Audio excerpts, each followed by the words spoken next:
नमस्कार दोस्तों, आप ट्रिपल सी के एग्जाम देने जा रहे हैं और ट्रिपल सी में जैसा नया सिलेबस आया है, नए सिलेबस में लिब्रे ऑफिस के क्वेश्चन आने लगे हैं। लिब्रे ऑफिस में 3 पार्ट होते हैं, राइटर, इम्प्रेस और कैल्क। तो दोस्तों इस वीडियो में हम लिब्रे ऑफिस कैल्क से संबंधित बहुत सारे आपकी प्रॉब्लम्स को सॉर्ट आउट करने वाले हैं। लिब्रे ऑफिस को कैसे खोलते हैं, कैसे उसमें एडिटिंग करते हैं, कैसे फॉर्मेटिंग करते हैं, ये सारी चीज़ें हम आपको इस वीडियो के माध्यम से बताने जा रहे हैं। तो दोस्तों बिना देरी करे हुए शुरू करते हैं इस वीडियो को, और वीडियो को आखिरी तक जरूर देखिएगा ताकि आपको सारी चीज़ें बेसिकली क्लियरली समझ में आ जाए। तो दोस्तों शुरुआत करते हैं आज के इस वीडियो की। Let's begin.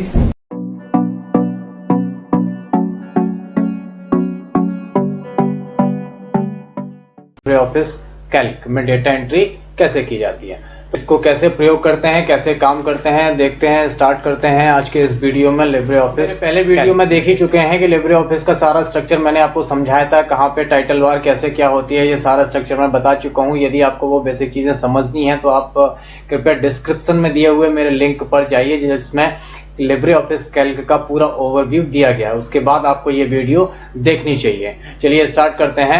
ये मैंने जैसा आपको बताया था, ये सारे कॉलम्स होते हैं, D D E A B C D से जो होते हैं, जो कॉलम होते हैं, और जो 1 2 3 से होते हैं वो रो कहलाते हैं। तो दोस्तों लिब्रे ऑफिस कैल्क में शुरुआत करते हैं डेटा एंट्री की, कि डेटा एंट्री और डेटा फॉर्मेटिंग कैसे करते हैं।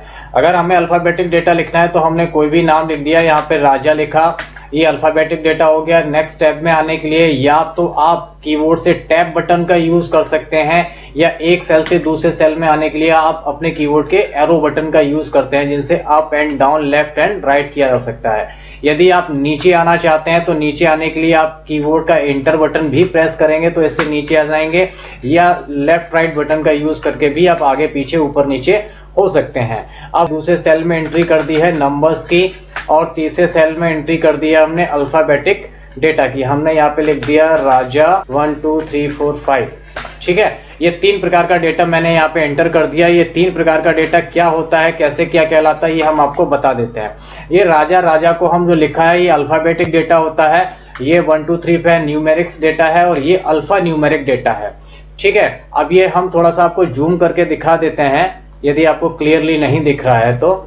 चलिए यहाँ से जूम कर लेते हैं। अब ये जो राजा लिखा हुआ, राजा अल्फाबेटिक डेटा है, तो हमेशा ध्यान रखिएगा किसी भी स्प्रेडशीट में, चाहे वो कैल्क हो या एक्सेल हो, किसी भी स्प्रेडशीट में अल्फाबेटिक डेटा हमेशा left side of the cell होता है। ये जो सेल है, इस सेल के 2 कॉर्नर हो गए ना, लेफ्ट और राइट, तो लेफ्ट साइड में हमेशा अल्फाबेटिक डेटा आता है, और न्यूमेरिक डेटा हमेशा right side of the cell आता है। ये बहुत ध्यान रखने वाली चीज है। अगर आपको डेटा में कंफ्यूजन हो रही है तो अल्फाबेटिक डेटा हमेशा left side of the cell होता है, और न्यूमेरिक डेटा होता है right side of the cell. अगला डेटा है, इस डेटा को ना तो हम अल्फाबेटिक डेटा बोलते हैं ना न्यूमेरिक बोलते हैं, इसको बोलते हैं अल्फा न्यूमेरिक डेटा, क्योंकि इसमें न्यूमेरिक्स भी हैं और एम्परसेंट मतलब सिंबल भी है, और राजा मतलब ABCD लिखा है तो अल्फाबेटिक भी है। इस डेटा को हम अल्फा न्यूमेरिक डेटा बोलते हैं। अल्फा न्यूमेरिक डेटा भी हमेशा left side of the cell होता है, यानी लेफ्ट साइड में होता है सेल के। अच्छा, ऐसा होता क्यों है? क्योंकि नंबर्स अगर राइट साइड में होंगे या इधर से उधर होगा तो हम नंबर्स पे कैलकुलेशन ही करते हैं, ना कि अल्फाबेट पे कैलकुलेशन करते हैं।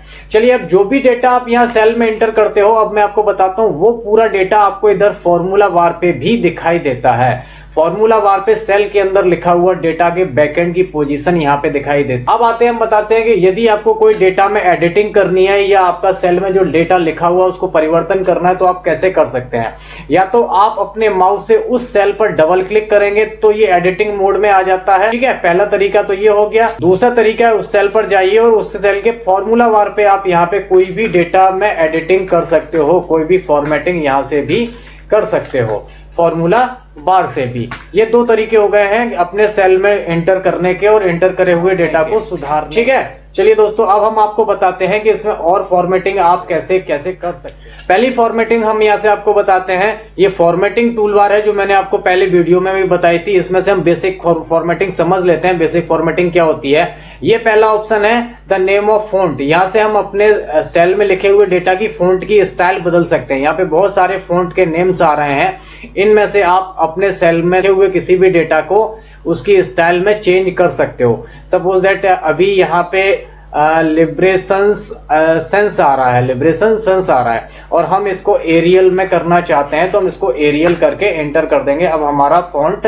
की स्टाइल एरियल में चेंज हो गई। यहां से आप और करना चाहते हो, सपोज दैट ये लिखा है, आप इस तरीके से चाहते हो या आप और इस तरीके से चाहते हो, किसी तरीके से आप फॉन्ट का स्टाइल यहां से बदल सकते हो। बट मैंडेटरी इज दैट कि आपका जो ये ब्लैक जो डार्क दिख रहा है ना, ये आपका कर्सर होता है एक्सेल में, ये जहां पे होगा ये उस सेल की फॉर्मेटिंग चेंज करेगा। तो अभी हमारा यहां था तो वो इसकी फॉर्मेटिंग कर रहा था, ना कि इनकी।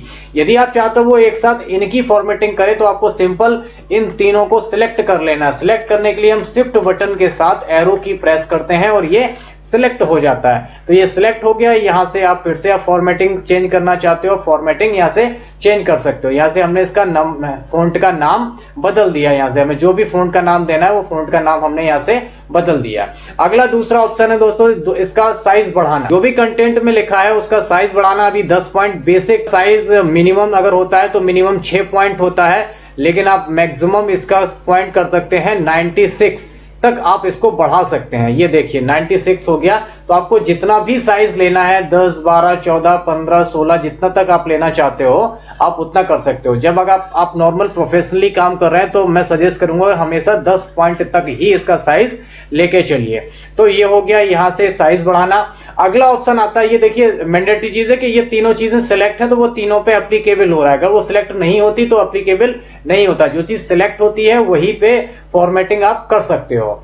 ठीक है, अगली यहाँ पे बी है, बोल्ड करते हैं। इसका शॉर्टकट की है कंट्रोल+B। कंट्रोल+B से बोल्ड करते हैं। ये शॉर्टकट की सभी में एप्लीकेबल होती है, चाहे वो माइक्रोसॉफ्ट का एक्सेल हो या लिब्रे ऑफिस का कैल्क हो। आई से इटैलिक करते हैं, यहां से इटैलिक हो गया, फिर से सिंपल हो गया। डबल क्लिक करेंगे तो ये हट जाएगा और फिर से क्लिक करेंगे तो आ जाएगा। You for underline. अंडरलाइन करने से ये डेटा के नीचे एक अंडरलाइन आ जाती है, ये दिखाई दे रही होगी। इसकी शॉर्टकट होती है कंट्रोल+U। ठीक है, इसको वापस से करेंगे तो अंडरलाइन हट जाएगी।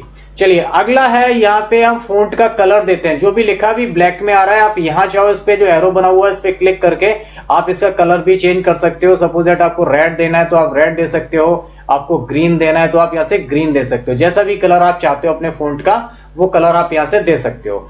अगली फॉर्मेटिंग है बैकग्राउंड कलर। इसका जो सेल का कलर है, आप सेल का कलर जो फिल करना चाहते हो तो आप फिल भी सेल का कलर फिल कर सकते हो। बट हमेशा ऐसी चीजें फिल करना जहां से आपका डेटा दिखने में दिक्कत ना करे। ठीक है, हमने ये कलर फिल कर दिया है। अब अगली फॉर्मेटिंग आ जाते हैं अलाइनमेंट। ये यहाँ पे अलाइनमेंट होते हैं, 3 अलाइनमेंट आपको दिख रहे हैं। लेफ्ट अलाइनमेंट, इसका शॉर्टकट है कंट्रोल+L। ये है सेंटर अलाइनमेंट, इसका शॉर्टकट है कंट्रोल+E। और ये है राइट अलाइनमेंट, इसका शॉर्टकट है कंट्रोल+R। तीनों अलाइनमेंट कैसे करते हैं अभी देखो हम एक एक से करके दिखाते हैं। अभी ये राजा जो लिखा हुआ है ना वो लेफ्ट अलाइनमेंट में है तो ये एप्लीकेबल है। अगर हम इसको सेंटर करेंगे तो ये सेंटर में हो जाएगा कंट्रोल-E से, और हम इसको राइट में करेंगे तो ये राइट साइड अलाइंड हो जाएगा। उसी तरीके से आप नंबर्स को भी अलाइंड कर सकते हो। ये नंबर्स वाला डेटा है, आप इसको राइट साइड अलाइन कर सकते हो, लेफ्ट साइड या सेंटर में, किसी भी तरह से आप इसको अलाइनमेंट कर सकते हो। ये सारी चीजें अलाइनमेंट में कहलाती हैं। ये बेसिक चीजें हैं। तो यदि आप कोई काम कर रहे हो तो यहाँ पे दो स्टैंडर्ड टूल बार पे 2 ऑप्शन है, अंडू और रीडू। यहाँ से आप अंडू कर सकते हो। अंडू मतलब होता है जो आपने काम किया उसको कैंसिल करना, और रीडू का मतलब होता है कैंसिल करे हुए काम को वापस लाना। अभी मैंने ये जो फॉर्मेटिंग आपको बताई है, ये सारी फॉर्मेटिंग जो एडिटिंग है वो आप मेन्यू में कहां से कर सकते हो, यहां से कहां से कर सकते हो। हम जाते हैं फॉर्मेट मेन्यू के टेक्स्ट ऑप्शन में।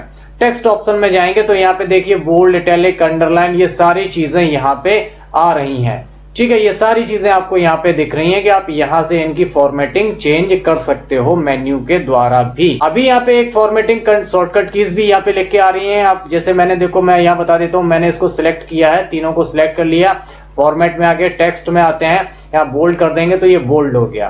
फॉर्मेट में आएंगे, टेक्स्ट में आएंगे, इसको इटैलिक करेंगे, ये इटैलिक भी हो जाएगा। ये सारी फॉर्मेटिंग आप यहाँ से इनकी कर सकते हो। अब मैं आपको एक चीज और बताने जा रहा हूँ कि जैसे ये अभी हमने आपको 3 अलाइनमेंट बताए, लेफ्ट, सेंटर और राइट। यहाँ पे 3 अलाइनमेंट और होते हैं, ये है टॉप, मिडिल सेंटर या बॉटम, यानी हम इन तीनों को तीन तरीके से और अलाइनमेंट में कर सकते हैं। हमने तीनों को सिलेक्ट किया, अगर आप टॉप कर देंगे तो ये टॉप ऑफ द सेल पहुंच जाएंगे, सेंटर करेंगे तो सेंटर ऑफ द सेल रहेंगे और बॉटम कर देंगे तो बॉटम आ जाएंगे। हम जैसे हम यहाँ सेंटर रखना चाहते हो, इधर से भी सेंटर कर देते तो ये इस तरीके से हमारा डेटा हमें दिखेगा। तो ये थी बेसिक जानकारी आपके लिब्रे ऑफिस की, जहां पे आप डेटा एंट्री करने में आपको सरलता मिलेगी। गुड बाय, टेक केयर, अपना ख्याल रखिएगा।